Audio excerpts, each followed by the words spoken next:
Becca Ballant has the story you've been waiting for. And Josh Riley might just make you cry. Keep watching for those stories and more. Daily Dems doing the work, making noise, and fighting back, day 176. Our rep this week, the wonderful Marilyn Strickland, has not forgotten about Signalgate. In fact, she introduced an amendment in the Armed Services Committee markup for the National Defense Authorization Act to ban nepotism from the Department of Defense, specifically citing Hegseth and his brother. While looking for this clip, I saw some of her other statements during this hearing. I'm seriously considering spending the rest of the week just showing clips of her from this hearing. Senate Budget Committee Dems announced the Congressional Budget Office report that the Trump tax law will add $3.4 trillion to the debt over the next 10 years. Ranking member Jeff Merkley said congressional Republicans who call themselves fiscally conservative rammed a bill through Congress on a partisan vote to drive our country further into debt. Yeah, remember when that's what Republicans stood for? Today's Daily Blueprint is all about the disgrace on the right and his first 6 months in office. What he thinks happened versus what actually happened.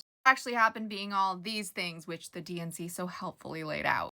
Her Democrat Daily Download, Becca Ballant, focused on ICE, specifically the part of the Trump tax law that will pump $150 billion into ICE. I love how different members have focused on different parts of this bill, and I'm really glad this part is finally getting the spotlight. Josh Riley spoke at the Chenango County Pride Festival. He said, "For as long as I have the privilege of representing you in Congress, you will never ever fight alone." He also honored the Chenango County Pride Alliance with a certificate of congressional recognition. Kelly Morrison is all in on calling it Trump Care, and so am I. Trump Care means more medical debt, among other things. I mean, they called the ACA Obamacare to rally people against it. Now it's our turn. And finally, Jason Crow went to the Aurora ICE Processing Center and tried to conduct an oversight visit, and he was denied. He stood outside and read the law that proves that his denial was illegal. And these are just some of our fighters.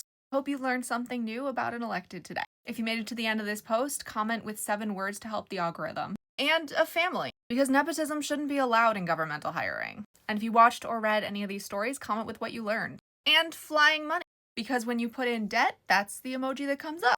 Ours is just going to keep flying higher and higher and higher. Our voices are our superpower, but only when we use them.